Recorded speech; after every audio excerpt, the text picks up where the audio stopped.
Hey guys, welcome out to the next stop. I'm Wayne Caveman Keys. Today we're in the local park, Nurragingy, and it's a mad spring day, so hoping we might get some good herping done, some reptiles out on the plains, and of course a bit of birding as well. But yeah, there should be maybe some monitors out today, that'd be great. So join us on the walk today on the next stop, Nurragingy, with Keezy the Caveman. And if you like the show, subscribe, give us some likes and comments, really appreciate that. But without further ado, let's get out on the walk, guys, let's go. The Cumberland Plains, one of the maddest places on earth, and I wouldn't have grown up anywhere else on earth if I had the choice. I love it here. First stop, we make our way down to the World Gardens and the main pond area to have a look at the little baby grebes. Just make sure all four of them are still doing well, and definitely not a problem there. You can see the four of them just there. Amazing experience, really amazing watching the parents doing their hunting, going down under the water. They get some little guppies and mosquito fish and all sorts of other little insects to feed the chicks. You can actually see her passing some small guppies and different types of fish from the pond here, if you look closely. And here we see the battle for survival. It can be as simple as not getting up onto the mum's back, and that's the smallest one out of the whole clutch. So that's the most susceptible one and very vulnerable, but he got up there. One of the most interesting things about the Australasian grebe is its nesting habits. They do have a nest in the middle of the water made out of reeds, but they constantly move it and use themselves as a mobile nest. It's crazy cool. Should be an absolute bottler on the next stop. See what we got. And bottler is absolutely what it is on the next stop. It's an eastern water dragon or Australian water dragon. One of the most amazing reptiles in Australia. There's only two species of water dragon in Australia. There's the eastern water dragon and the Gippsland water dragon, which is the distribution is a little further south. But this is the eastern water dragon, and amazing animal. They have that lateral compressed body to make them move through the water so much easier. They're actually remotely related to the iguana, which is quite easy to see why. You can see that big buff head on this guy. I actually call him buff head. He's got big jowls, massive crests, big male water dragon. Some interesting facts are their skin's like porous, and they can actually take in water and let it out through the skin, and it traps all of the oxygen from the water inside the reptile, and it can actually stay underwater 45 minutes to an hour and a half by doing this, extracting the oxygen from the water through the skin. And they have a parietal eye, which is right up on the top of the head, which can sense shadows going overhead. And this, my friends, is one of the main reasons I just love to come out into the Cumberland Plains. The amount of eastern brown snakes, the second most deadly snake in the world, and my favourite snake, hunting amongst the undergrowth. They're almost invisible, the eastern brown snake, and they're fast as lightning and aggressive. You do not want to mess with this snake. Watch him as he hunts. He's in ambush position and he's seen something. Struck, and he's up the tree. I've never seen an eastern brown snake scale a tree and he was actually chasing an insect up the tree, showing his arboreal skills. Absolutely majestic. And yes, so much for the arboreal skills. Kookaburra foot trail today. We'll see what we can find. Any reptiles down here, any birds. A lot of you would know this place really good. It's a top spot. We grew up around this place. Good old Doonside bush. The next stop is an absolute cracker. Amazing. Doesn't even begin to cover this. There's actually 9 long-necked turtles on this section of the log, and there's more swimming around in the water. I think I can spot 11. It's crazy, and this is down on the walk between Rosella and Cockatoo picnic areas out towards Kookaburra Foot Trail. I don't think I've ever seen this before in my life, this amount of turtles on one small section of the log. So we might continue to have a look and see how many turtles we can find out along the ponds in Eastern Creek today. Very interesting. And being a park with so much biodiversity as Nurragingy, a lot of wetland sections, just amazing to see so many turtles in one spot. Be coming up brooding time at the moment, but it's truly amazing. And it's a testament to how healthy these ponds are. A lot of them stagnant, there's no flow that comes through these, they're just a wetlands or a pond depending on the water status. And a lot of these turtles migrate from one pond to another as they dry out. But quite a bit of water in the ponds at the moment. And I think we might head off to our next stop. I just thought I'd have to stop here and bring you guys some footage of all of these turtles. I've never seen this many turtles in the one spot in my life. Crazy. Let's go a bit further up and see if we can find any more turtles. Masses of turtles all the way up the pond system and Eastern Creek. And nature's funny, it goes in like cycles.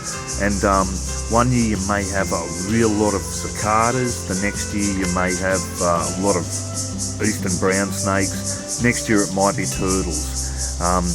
Yeah, they're not always prevalent every year. A lot of animals, like the cicadas, operate in 8-year cycles, so it definitely looks like it could be the year of the turtle. Oh, check this guy out. Mad Gulf snapping turtle, or northern snapping turtle of Australia, our only snapping turtle species. An absolute tank of a terrapin. Big head on these guys. And you'll see just here, the other turtles on the world famous log of Nurragingy, definitely not interested in mixing with the Gulf snapping turtle. We've got long necks and Sydney Basin short necked turtle here, and yeah, they definitely don't want any part of being mates with Big Buffhead.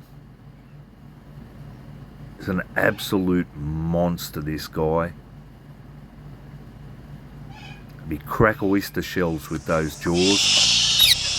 And as the birds go absolutely ballistic, I know exactly why. There's a lace monitor in this tree somewhere. And there he is. And the birds, they'll all band together against this lace monitor to try and protect the nest. I notice there's a kookaburra hanging around too, and that's why this guy's wary. They won't mess with a kookaburra and knock him clean out of the tree. Beautiful lace monitor. Those beautiful coloration of the lace monitor of Australia. Nurragingy has quite a large amount of lace monitors. Very healthy population, and this guy's just waiting it out in the tree. We've got a couple of galahs up here. They're not happy at the presence of the lace monitor. Probably got a nest up here somewhere, and they'll protect that nest and band together. And it's funny, 9 times out of 10 they'll distract the lace monitor, which is just down here. Lace monitor. Yeah, they're definitely going to defend their territory when the predator like the lace monitor comes along. Some magic colorations. Gorgeous animal, the lace monitor. Got a few of them down at Nurragingy too, it's great. And you just don't get much closer to a lace monitor than this. That tiny little bug crawling along beside him. Such a beautiful beaded scale pattern, and that's like an armour. Even the brown snake, the fangs can't get through that armour. He's immune to the brown snake and just about everything else on the Cumberland Plains. It's the apex predator.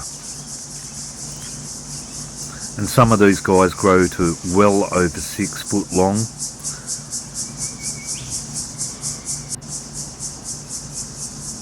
It's quite relaxed at the moment. It's a waiting game at the moment. He doesn't want to move too much because it'll attract the attention of the birds, and they can do quite a lot of damage, the birds, when they all attack the lace monitor. Been known to actually peck these beautiful eyes out. Some birds like the kookaburra. You can see they're quite quick to dodge. Yeah, Varanus varius, the lace monitor of the Cumberland Plains. And you won't get much closer of a look. And some crazy facts about these lace monitors is they nest in the termite nests, and they'll burrow down over a metre into the termite nests and make a big cavern for their eggs, and they'll lay those eggs, and probably 7 to 8 months later, all through winter they'll stay in the termite nest, and it's been measured at a constant temperature of 30 to 31 degrees even throughout winter, so that incubates the eggs and keeps them safe from rain. And 8 months later they sense the time is right, and they'll come back and they'll re-excavate that termite nest, and they'll let the babies out of the termite nest for the first time, freshly hatched from the eggs. It's not really known how they sense this. There's a lot of conjecture that they call like baby crocodiles, but I don't think they're really capable of sound. So and some others say it's vibration, but the fact is they just know when to go back and re-excavate for the eggs to hatch and the young lace monitors to emerge. Quite an amazing animal, the tree goanna or lace monitor Varanus varius. Not far from Currawong picnic area there's a small lagoon, and this lagoon is the favoured habitat of the sacred kingfisher. Well, one couple of sacred kingfishers anyway. There's quite a large number of sacred kingfishers down at Nurragingy. A small medium kingfisher, migratory, spends its time in the winter months in Papua New Guinea, Indonesia and other countries across Southeast Asia, and in the summer months and spring months he's back here in Nurragingy nesting. One of the most amazingly coloured birds, the gorgeous sacred kingfisher, and he'd definitely be here hunting the massive amounts of cicadas out here on the Cumberland Plains this year. and their hunting skills are absolutely legendary, the sacred kingfisher. Be it from skinks to fish to a feast of cicadas, any type of insect actually, their acrobatic skills are legendary. So yeah, he'd be definitely on the lookout for some prey here. And I've seen this particular pair nesting in a hollow not far from Currawong picnic area. So absolutely great to see. Oh, and it looks like he got something then. Oh, it looks like a red cicada. How mad was that? Didn't take him long to gulp that down either. A very efficient fisherman and hunter. As we head back to the car from a mad day out on the Cumberland Plains, springtime's just beautiful. Golden eastern water skink of the Cumberland Plains. Okay, let's hit the road, guys. On just to top off an absolutely magnificent day out on the Cumberland Plains, we spot a juvenile lace monitor. Magic. We'll get out of here, get off home. Till tomorrow, see you guys on the next stop. Okay folks, that was the last stop on the Cumberland Express for this magic Tuesday out on the beautiful Cumberland Plains at Nurragingy Reserve, my local reserve. And it's a vast, beautiful, diverse, ecological system down here at Nurragingy. All types of terrain, from wetlands right through to the Cumberland Plains, and also a lot of ironbark forest and paperbark forest. And we're a part of the shale transition forest, the rarest ecosystem in the world. So, till tomorrow, hope you enjoyed the show. I'm Keezy the Caveman, signing out. I'll see you guys on the next stop.